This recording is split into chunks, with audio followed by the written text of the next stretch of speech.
E puli kako, ka puli no ka malu, ka puli lo kahi. Ka mālama o ke akua e ho'opuni mai ia kako. Ke aloha o ke akua e kipuni mai ia kako. Ka mana o ke akua e ho'opakele mai ia kako. E alo o ke akua e mālama mai ia kako. Pakahi a kako a hele akua e he akua no. Amene. The light of akua surrounds us. The love of akua enfolds us.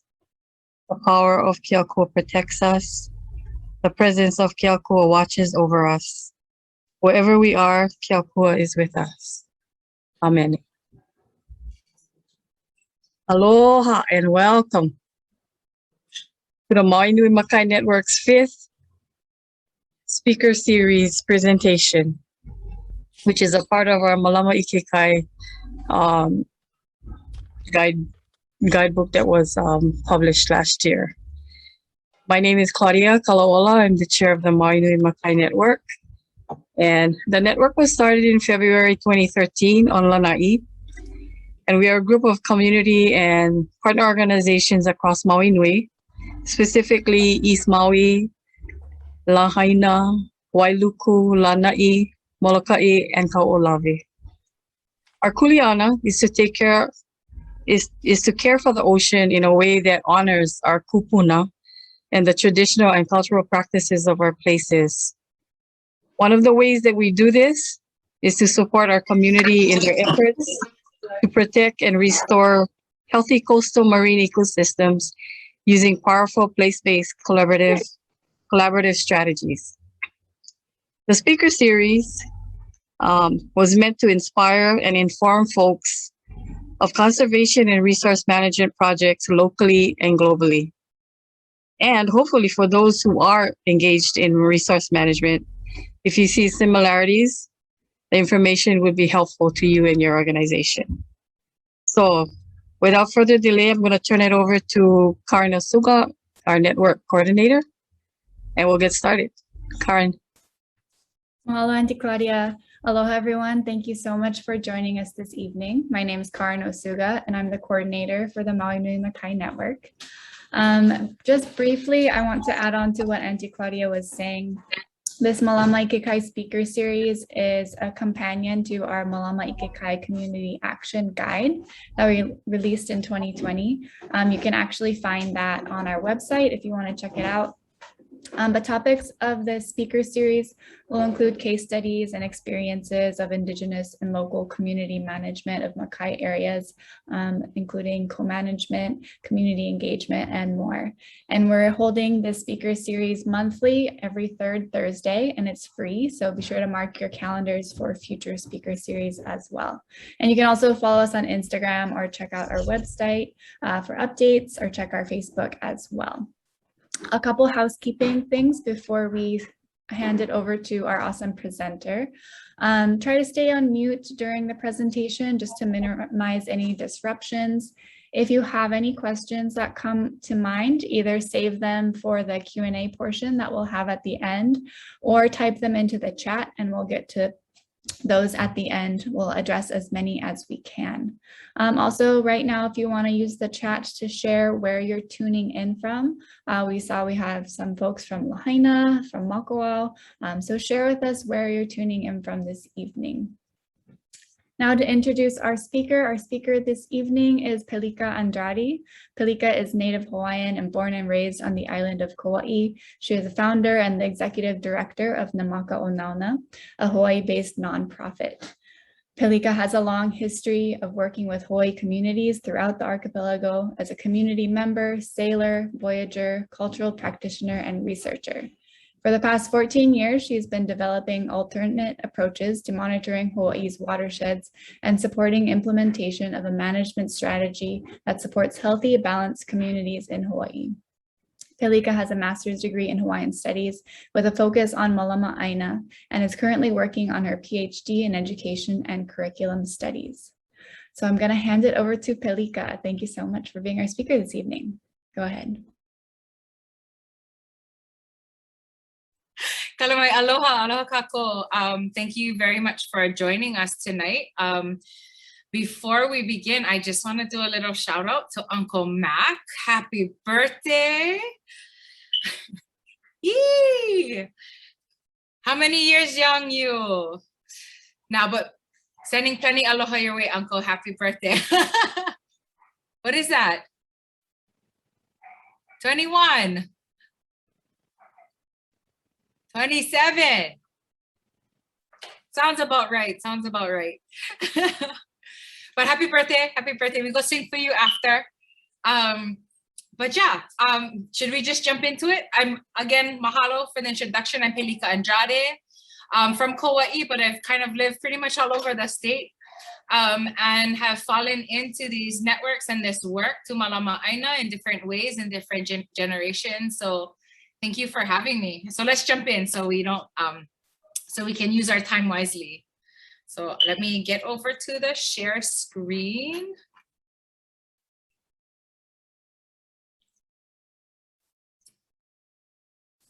Then can you guys see?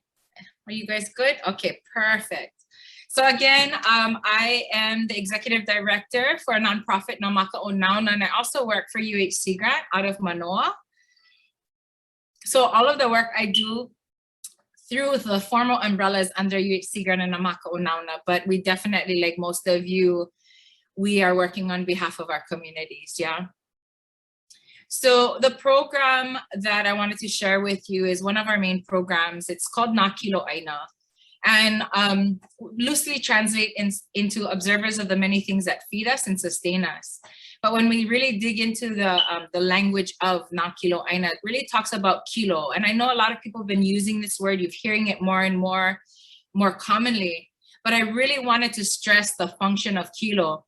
A lot of what we want to stress with our communities and with our families and our individuals is that kilo is not just is to look at something. Yeah, kilo is about observing consciously and actually connecting dots, right? It's not just about, oh, I see clouds, but what are the clouds doing? How do they behave? How do they change behavior through time? How do they affect wind, or how does wind affect them, right? And it's connecting the dots to all of these other things that happen, right? And really focusing on kilo being a little bit more than just identifying things, but really seeing how all those identified things start to connect and start to affect each other and the relationships in it. ʻāina for us means all of the things that feed us.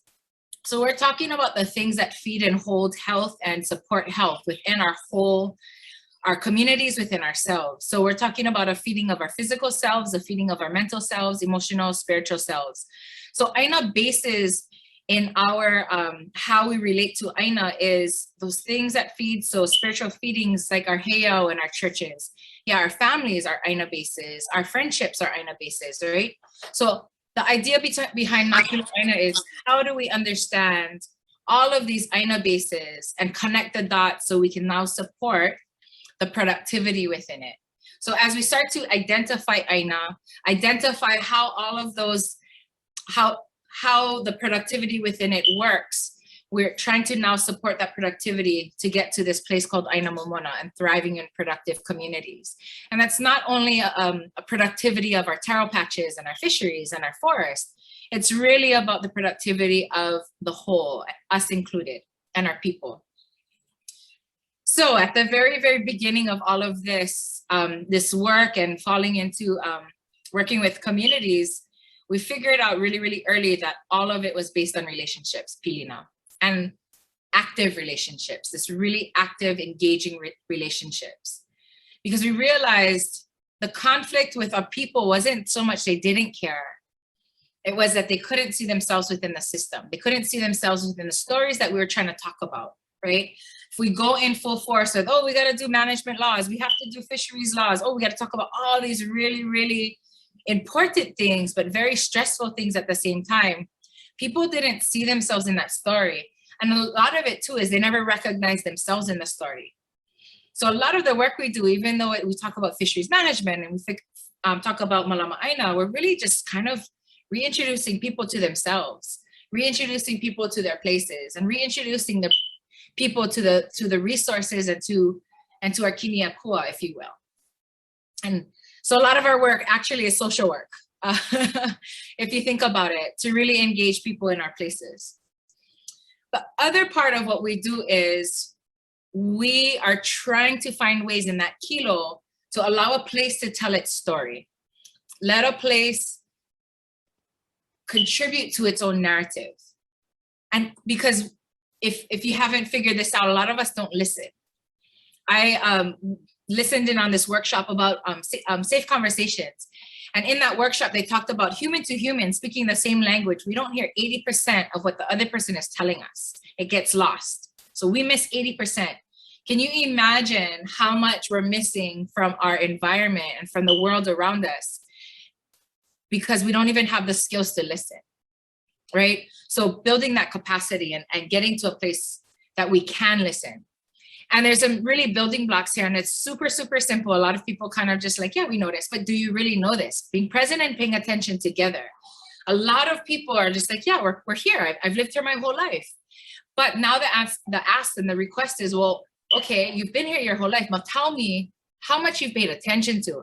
And that's where we don't hit the bar, I think, a lot of the times. And if you think back to like high school, right? We spent 4 years in high school. And a lot of us can't tell us what our communities exist, like who made up those communities, what plants were there, what animals were there, when did they seed, when did they fruit. So you spent 4 years in a place, you were present, but not really paying attention to it because your world was surrounded by other things, you were drawn to other things. So this skill, I guess, if you will, or this conscious engagement is being a present and paying attention at the same time. And then we start to really, and then take the narratives and the biases that we come into that relationship with and take in the information as cleanly as we can. And an example of that narrative that I want to talk to you about, and you guys, 3 years ago, no one could really answer this question, but I asked them, if you look at these 4 pictures, what is healthy? So we have this narrative of what healthy looks like. What is healthy? I can see some of you. So March 1, what is the other one? April, I can't see it. Something's blocking it. June 3, October 4. If you can, just kind of hold up your finger. Which one is healthy? See some of you. Yeah, so a lot of people will say March. March is healthy. But the answer is all 4 of those pictures are healthy. It's just in the seasonal, in these beautiful seasonal cycles that are happening. But when we realize that everything's healthy, or all 4 months are healthy, then we start to engage a little different, right? It guides our behaviors.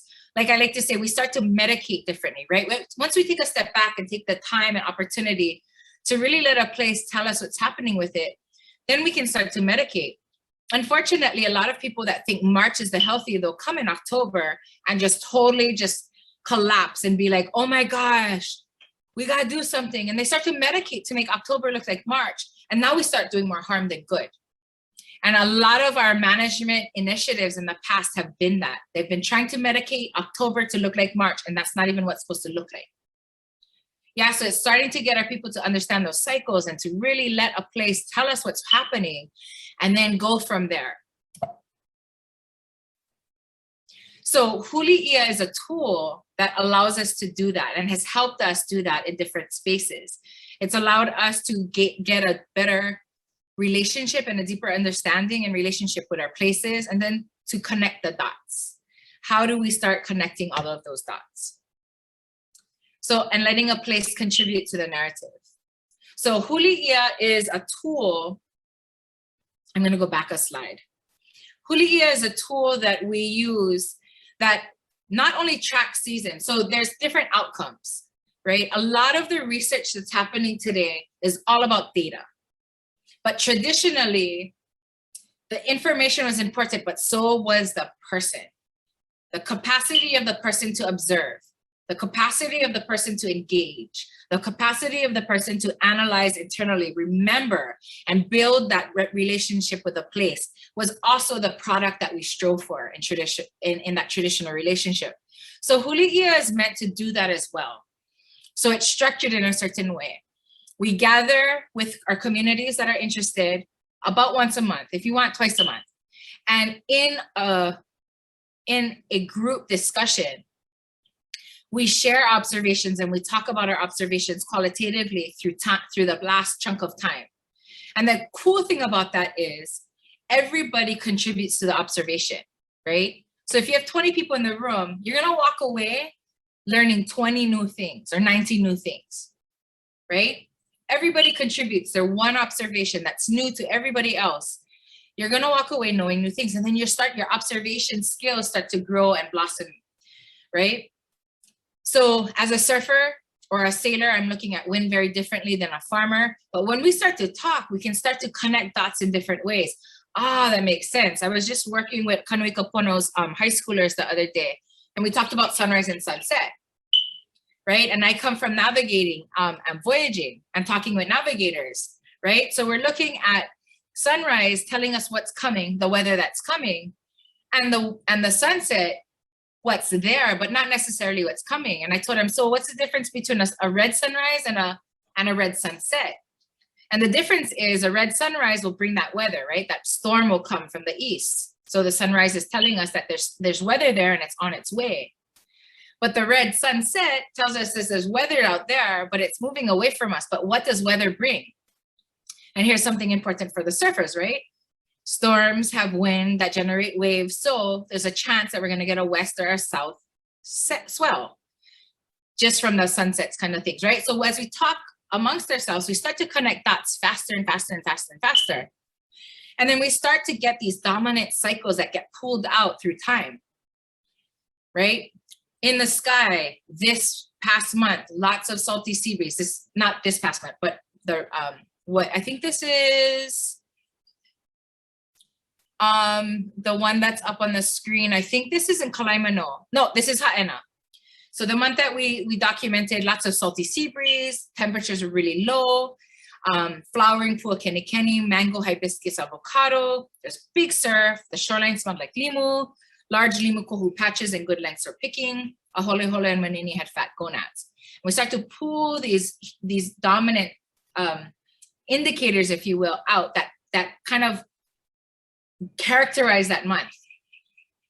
And as we start to do that, then we can start to put this visual story together, or this story together in general, of all of these things that are happening in sequence in our places, and start to connect them, right? We start to see that, oh, it was blooming here. There's lots of salty breeze and the shoreline smelled like limu, or pua kenikeni is blooming and it smells like limu. Oh, but mango is blooming and there's plenty of limu cold patches. And so now we start to get into those indicators out, right? There's olelo no ea that are kumpuna passed to us that may or may not be valuable right now because we don't have hala patches in some places. We don't have neneleao in some places, or we don't eat ha'uke, but it's telling us something else. So really going back into the system of things and creating and recalibrating to today, to see what today is telling us, what our places today are telling us. And they might be telling us the same thing that are kupuna, or they might not be. So we have these beautiful stories that come out. And this is just one product, like I was saying. We have this visual story of Kalaimano, what's happening, a lot of brilliant sunrises in the winter that go into kind of dull sunrises that go out into brilliance again, right? Our papa looks much different through the year. And that lines up with opihi starting to spawn, a'ama spawning, a lot of pua recruiting into our tide pools, et cetera, et cetera, et cetera. So this is kind of like a really condensed data sheet to help facilitate a conversation, right? This is just to help guide that conversation. And as a group, we talk about clouds, high, medium, low. What is the shape and what is the cover, the cloud cover? Dominant wind direction, strength, does it change to different times? We have, a lot of you may know this or don't know this.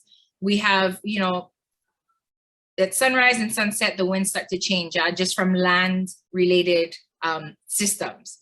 Sometimes, depending on the strength of the trades, those switches don't happen, or they happen more extremely, right? So as we start to document those things and broaden that understanding and start to compare them back and forth between all of these things, then we start to bring in the story of a place and start to connect those dots. And and now start to be able to string them together to tell a story.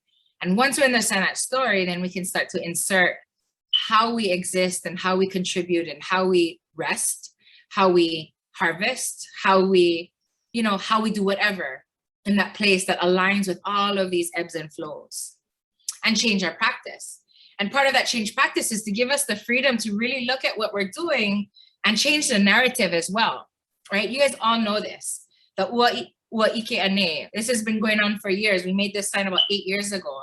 And this wasn't new information at that time either, right? Did you know that size and age do matter, right? 1 8.5 u'u is equivalent to 5 7-inch u'u. That's an 1.5 inch difference.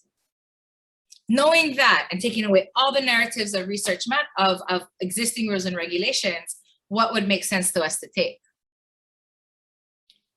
The 5, right? The 5 small guys. But we're still going, oh no, save the babies, right? We have this narrative, save the small guys, and then we shame others, right? Oh, you took the small guys. But there's other conversations we can start to have. But I think we need to get our communities into a place where they're starting to be able to have that conversation by encouraging them to be informed and change that relationship to a place as well. And Huliia for us has helped do that, and other things as well, but Huliia has helped. So we talk about best practices and we talk about good practices. And after going through all of these kinds of processes and engagements and changing relationships and really critically looking at what kind of information and things that we're finding out, I started to dig into narratives and scripts. Yeah, what are we hearing and what are we regurgitating that makes sense and don't make sense? So I'm gonna throw this at you, and I'm hoping that you guys can either like argue with me or go, oh, what? So best practices, we have all these best practices for our fisheries. And I'm asking, are they good practices? So here's my big question. Taking only what you need, it's a best practice, right? Nod your head if you think it's a good practice. People scared, they don't like nod their head, right? I think it's a horrible practice. Yeah, because what does my needs have to do with the productivity of a place? If it's just solely off of the needs, yeah? Because people go and fish and they feel super good about themselves and they leave the place and they said, I only took what I needed. Well, good for you, but you took the last 2 fish that was there, right? Or how about the 100 people that only took what they needed from the same space, right? So if we change that and we go, okay, I'm gonna start to fish to what is productive here, what supports the productivity and the thriving of this place, can we still fulfill the need? And my answer is absolutely. By just changing that narrative. We talk about, right, the bottom one, papio and the omilu and the papio, right? A 6-year-old omilu is equivalent to 86 2-year-old omilus, half its size. Let's just say it's 2 feet and then 1 foot, right? If I needed to feed about 20 people, let's say, and I go into the fishery and there's a school of papio and omilu swimming around, in the existing, I only take what I need, I would go and probably get maybe 1 or 2 omilu. I would get 2 of those guys, right? Feed 20 people. I only took what I needed. But if we look at the quality and the value of those 2, I just took the equivalent of about 190 fish out of the system, right? In productive quality. Or I could have gone in and got everybody 2 of those little guys each, which is way more than what they needed. And I still wouldn't have impacted the productive capacity of that fishery. Okay? We can still get what we need, but we just have to kind of look at these practices a little bit differently. Leaving fish when they spawn, it's a best practice. Is it a good one? We're like, but people scared answer now. Okay, I think it's a horrible one as well. Because fish are good producers, whether they are spawning or not. Think about it. You guys thought about it? right? Fish are good spawners, whether they have eggs in them or gonads in them, and when they don't have gonads in them. That 6-year-old omilu is valuable whether it has eggs or not. Okay? I'm gonna leave that there. Is bigger really better? We talked about that with reproduction. So looking at this value system, I always use this metaphor. You know, like when we were growing up in my grandma's house, she had like a bowl by the door and she threw all her change. Nowadays we don't use cash, but back then we did. And she threw all her change inside the bowl. And at the end of the month or the end of a couple months, I would go and I would make the coin rolls with them. And that was my money. Yeah, I could save all of that. But guess who else took from the coin bowl through the 2 months that we were filling it? I was sneaking quarters out of it. Yeah. So at the end of the 2 months, the bowl was still full, but was missing all the good money, all the big stuff. So I still had a good fish, so I still had a big bowl, but very little value in it. And that's what we're doing to our fisheries, right? Think of our fisheries as this bowl that we're just we're putting stuff into, right? Or just leaving in this case. But we're coming through and we're taking all the quarters out. So it looks very full. But the reproductive capacity, the productivity of that fishery really isn't that full when we equate size and production and capacity in that way. So those are some of the things, like, what are we engaging with? What are the narratives we're looking into? And does what I know really support what we're saying and that narrative? And we gotta be really, really, and we can't get hurt feelings about it either, right? Like, does it make sense? Does it not? And we have to allow ourselves that adaptability, right? We talk about adaptive management. Well, that's adaptive management. Okay, where are we? Okay, so Huliia has helped us really frame seasons. It has helped us, open a space where a place can now contribute to the narrative of what's happening in that place. Part of ʻāina, as I said, are people. How do we build our own capacity? How do we understand our cycles? How do we now understand how we can, because we're important here. How do we produce so it overflows and encourages more thriving and production within our communities? So we're looking at moon cycles now and kaulana mahina.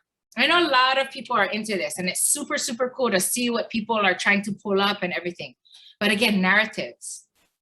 We have a lot of information from the past, but it's in context and it's not applied in context anymore. And so me and my friends started to ask these questions. So what is my personal story with the moon? What is the narrative with the moon? What are my cycles? And then also really challenging the narrative of productivity. I hear a lot of people going, oh, it's an ole moon, I'm unproductive. I'm like, bullshit, how do you know that? Yeah, because someone else told them. So there's already a bar that we all feel that we have to hit. And that's not so with our places or with ourselves. I actually am super productive during ole moons. But there's no such thing as non-productive, because what we have to recognize too is in all of the states of our lives, there is a function for it. There's a function for being sad. There's a function for being cloudy in the mind. There's a function for being lazy-ish, yeah? When our bodies are sore and we have to rest, that is productive because it helps our body restore itself physically. When we are sad, it is a way for us to understand and tap into a different kind of wellness. Empathy for one, yeah? Communing with our ancestors for another, yeah? There's all of these function with it. And we get lost in these other narratives. So challenging ourselves to really dig deep and figure out what our production cycles are. So an example of this, and this is the way I was able to really showcase this, is I took the tide calendar for the year, last year, and I cut it up and I put it up into the new moon to new moon, right? And I wanted to see, I understood that each moon phase had kind of like a similar cycle, but I believe that it differed through seasons. And something super cool happened. I did this and I looked at it and I went, oh my God, just from the curvy lines, you can see different things happening. Yeah. The green circles at the top, those are extreme high tides. The red circles are extreme low tides.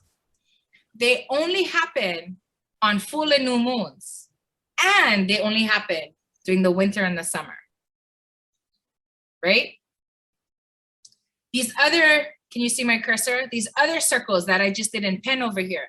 This whole column side is an ole moon, are ole moons, and this is ole moons on this side. Those pen circles are what my scientific name is mushing. The tides mush. Two highs, two lows, mush. And that mushing happens only in the equinox, the fall and the spring, in ole moons. But this other cool thing happens in those mushings. When it comes out of the mush, it throws the tides off, because in the winter, the highest of the high tides happen in the morning, and in the summer, the highest of the high tides happen in the afternoon, in the PM hours. So something has to throw it off to push it back into that. And that those mushings feel like they just throw it off, and they help transition that into the other. Whole bunch of other stuff happening here, but that was a way for me to look at it and go, okay, the moon is affecting the tides, yes, check, we know that. How is it affecting the tides through seasons? Holy crap. Okay, now how is it affecting us? So with a friend, Naia Lewis, we created these moon journals, and it's a way to qualitatively and quantitatively track and kind of gauge our own personal journeys. So this is the quantitative way. We took Kino, Na'au, and Mana'o. So Kino is our physical energy levels, our Mana'o is our mental clarity, and Na'au is our emotional resiliency. And I asked about 135 people to do this with me a few months ago. And we were able to graph how those cycles happened. I'm sharing my graph. So what happens for me is in those first that first ole moon, right before the first ole moon, my numbers start to go up, and they stay up almost to my helani, and then they drop again, and then they kind of plateau out. So I call this ole moon to hoku moon my cocky window. That's when I have way too much energy, I'm really mentally clear, and I'm super emotionally resilient. So I do whatever, I charge, I do whatever, because if something happens and someone hurts my feelings, it doesn't matter, because I'm super emotionally resilient. And then when I start to drop low, that's when I can put my head down and I can start to do other kinds of work, because I'm productive in a different way. The cool thing about this is 8 months ago. Over the months, I have seen those extreme highs and lows, like you saw in the tidal charts. There are some months that are super, super just even, and some they're super high and then super low. And it's really interesting, but this is my cycle. Every month it happens this way. It just extremities happen through the seasons. So this is our moon journal as well, as a pairing with Huliʻia, if anyone's interested to go into that. But at the end of it, Huliʻia, Nā Kiloʻaina Huliʻia, and this Mo'o Olelo Mahina is all trying to get us to know thyself, know our places, let those places contribute to the narrative, start to look at those narratives. What do we know and what are we just repeating? And then inform how we act, yeah? Understanding our cycles and optimizing our actions. I'm into optimizing productivity. Like, why are we force feeding productivity? It's productive anyway. Let's figure out how it's productive and just help it along. Are you really doing what we set out to accomplish, right? We're setting out to do something, but sometimes we're so deep in the trenches, sometimes we kind of go the wrong way, right? Our relationships, is it changing? Are we being supported? And thriving communities, and what are those narratives that we're listening to, and what kind of narratives are we creating? So yeah, that's me. That's our some of the tools that we use, and I'm hoping that some of it strikes a chord with you. If it doesn't, please respond, because we are trying to get someplace together, yeah? So all the contributions and the input is important. So mahalo, I'm gonna end that there.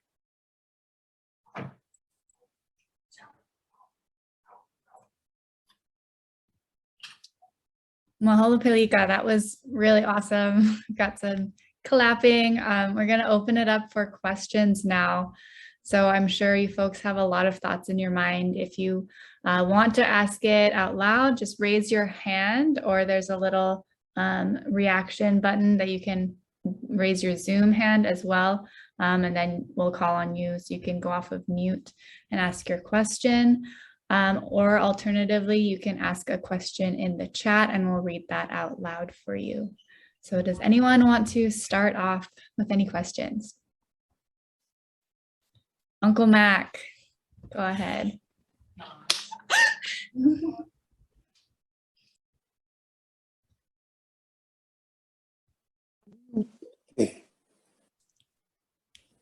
Okay, just gotta check because I know my operate this kind of stuff. So, Pelika, you can go back to that part where you was talking about the best practices, the treated things.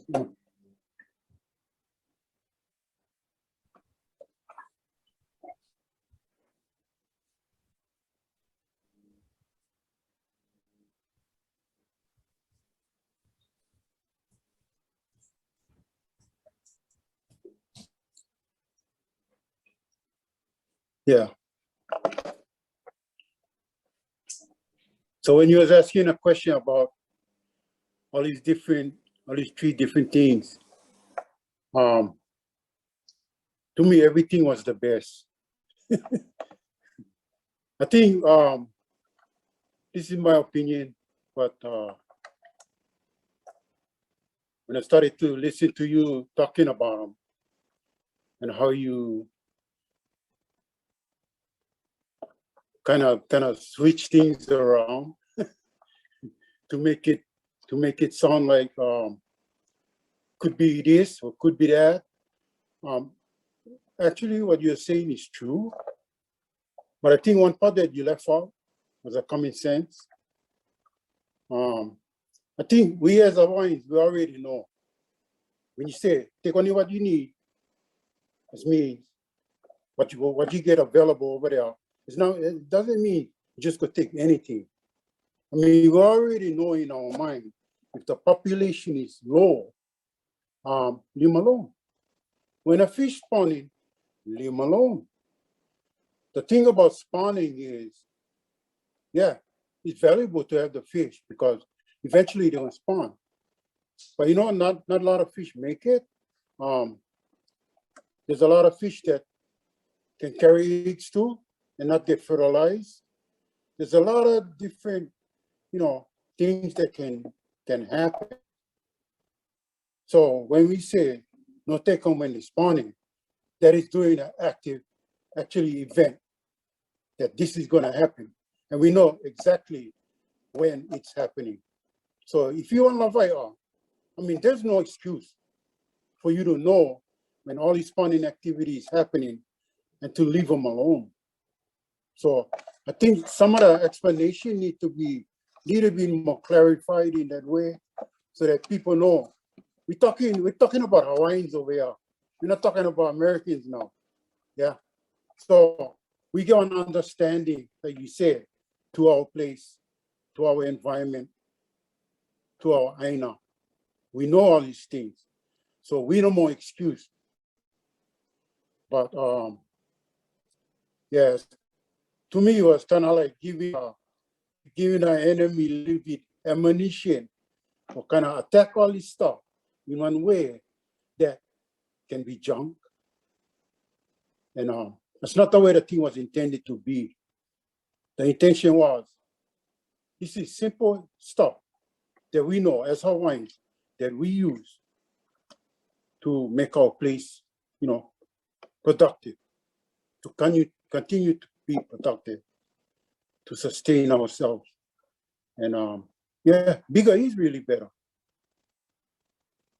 More fish, more babies.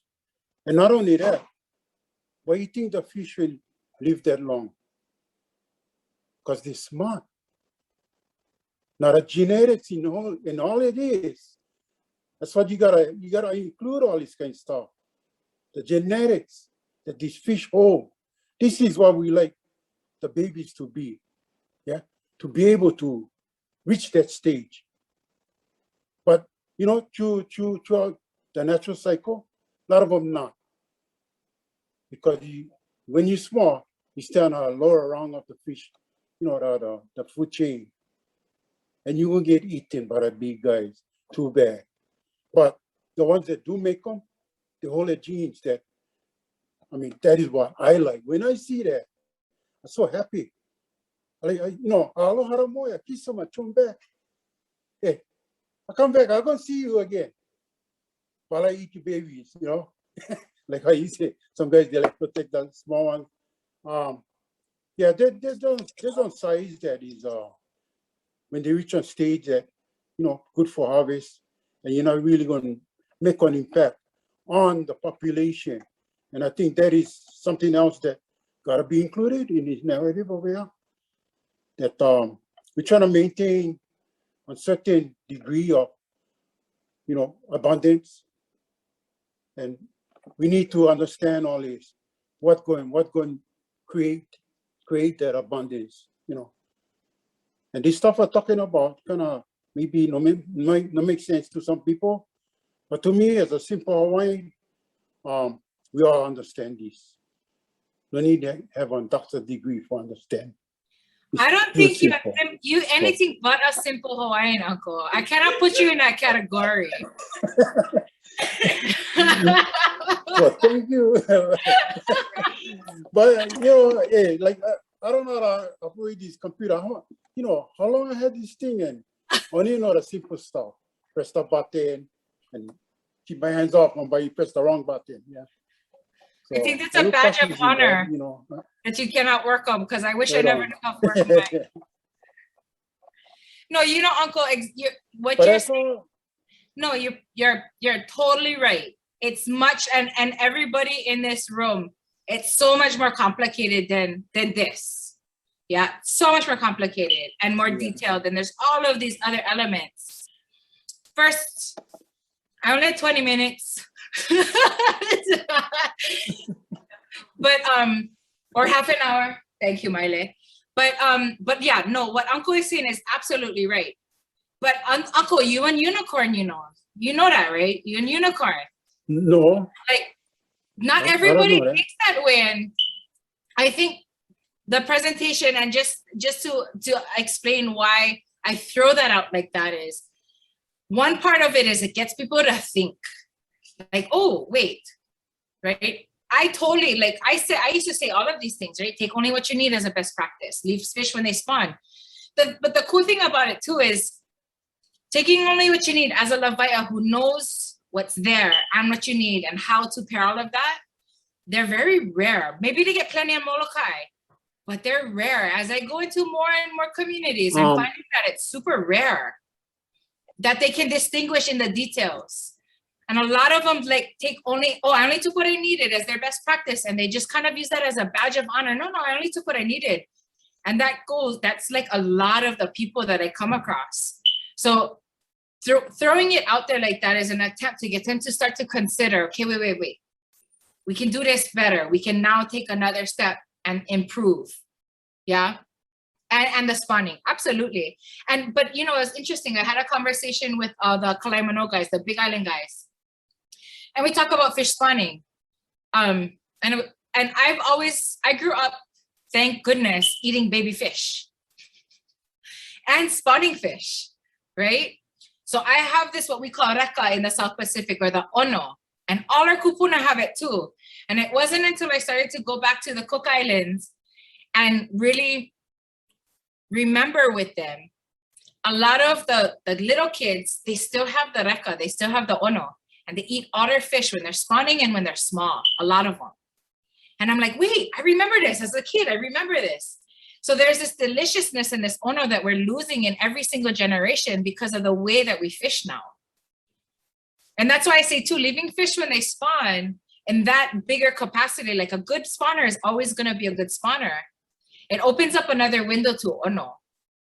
Because I think I heard it from you too. Like when they pau spawn, they're kind of like skinny and they're not like the best tasting fish. And yeah, right after they release, they're not so good. We don't like eat them anyway when they pau spawn, right? So in certain species, again, details, it's so much more complicated than that blank statement. But yes, mahalo, Uncle. Because yeah, you're right.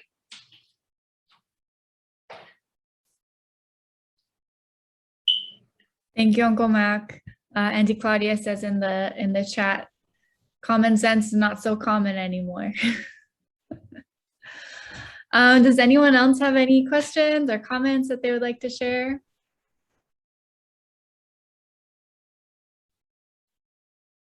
Uncle Moke, go ahead and take yourself off mute. Aloha, everyone. My name is Moke Bergal. Pelika, I want to mahalo you for passing on your information and all your willingness to share it. And I particularly like your version of kilo. You know, it is a word that is being used, and what you have just shared, it put on a more understanding of what it is, a deeper feeling to it. Yeah, and I want to thank you for it, and the efforts to reintroduce people. That was pretty interesting. Conversation that you have made. What do you mean by reintroducing people to best practices or best understanding of who we really are as a people, a person? Is that for you, Pelika? So in the work that I do, we work with a lot of different communities and different groups of people. Not all of them are in these networks and in these circles. So one group that I particularly will mention here is we work with Waimea High School. I work with a lot of high schools and students and kids and community members and just regular huis. And a lot of people, like we bring up fish or we bring up a tree or whatever. They don't even like, they're like, yeah, whatever. Yeah. A lot of people don't, it's not that they don't care. What we figured out is, it's not that they don't care. It's as a society, in the current way that we live, we have alienated ourselves from our places. We no longer see, in a general form, not the unicorns in the room, yeah? In general, we don't see ourselves in the story of that forest. We don't see ourselves in the story of our fisheries. We don't see ourselves in the story of even their classroom.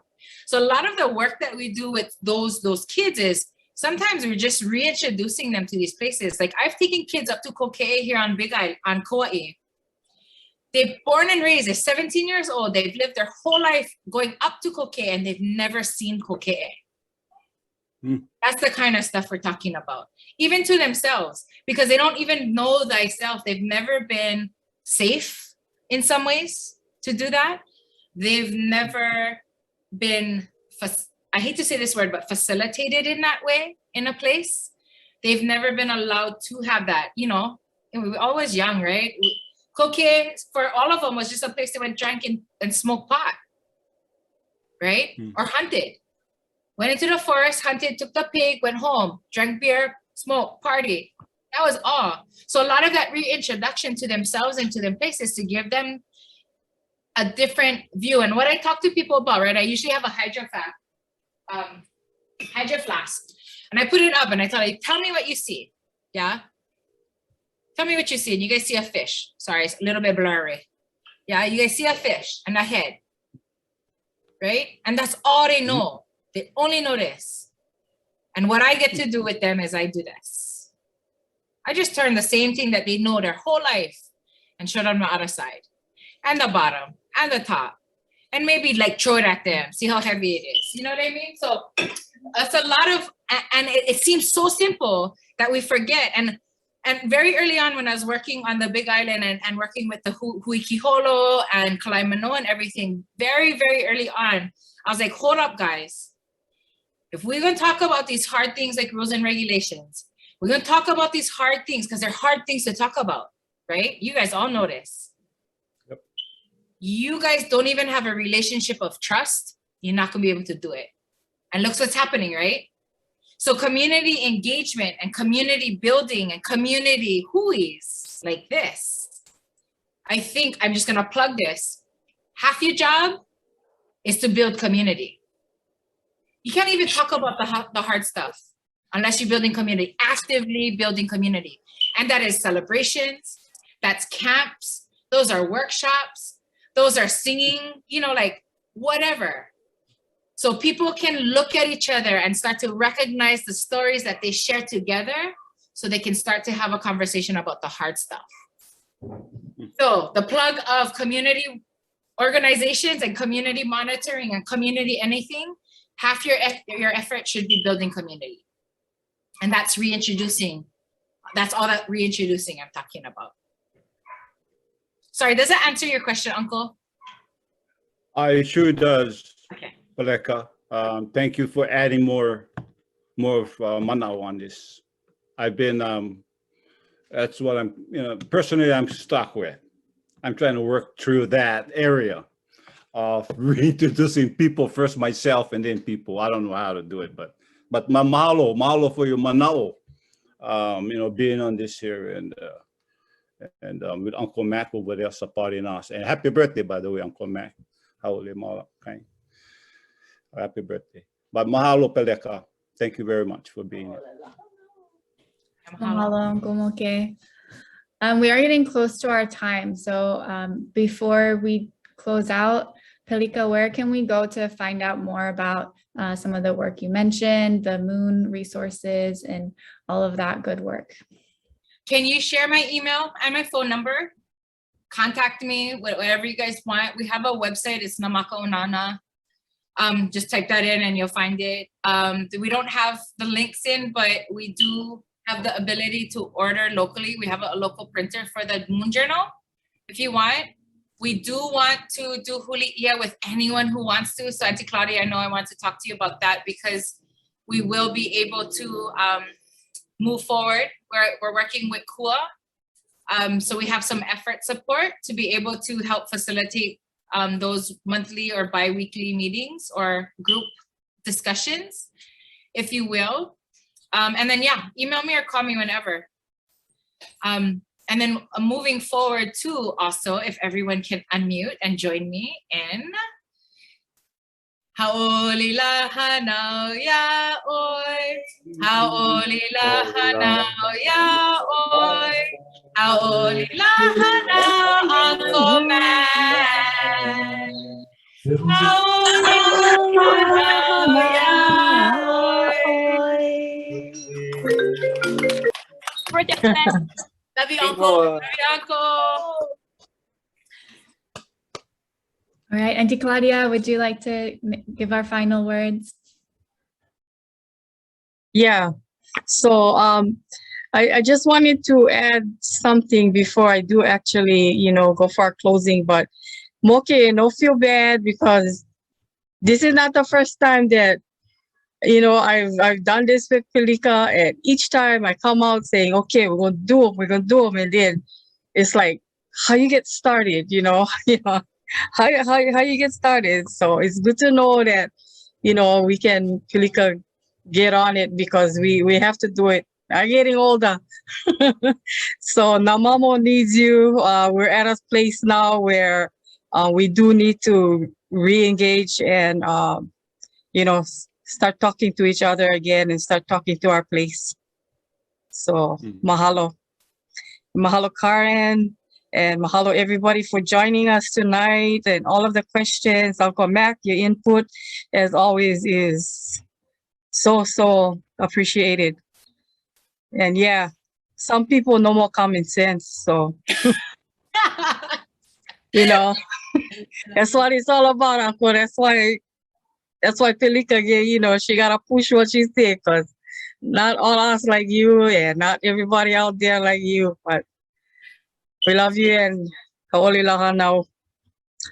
So how about a big hand for Pelika, you guys? As always. So again, if you're interested in contacting her and you forget how, just contact us in the network or me, myself personally. So type your address in the chat. We'll make sure that Pelika gets her information. So on behalf of the network, mahalo to those who continue to join us for the speaker series. We really appreciate you visiting us every month. And for those of you for the first time joining us, mahalo. And we hope to see you again next month. Remember, it's every third Thursday. And next month, it's October 21st. We will host Elina Akinaga of the Oneisum community of the federal states of Micronesia. So join us next month. And in closing, I just wanted to leave with a olelo noʻiao. Ohe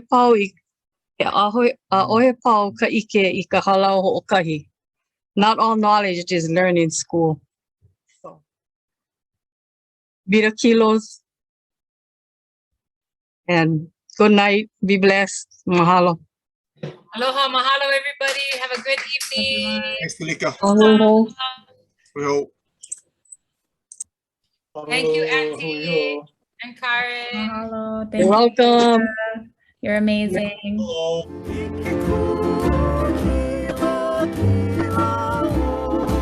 Waiʻa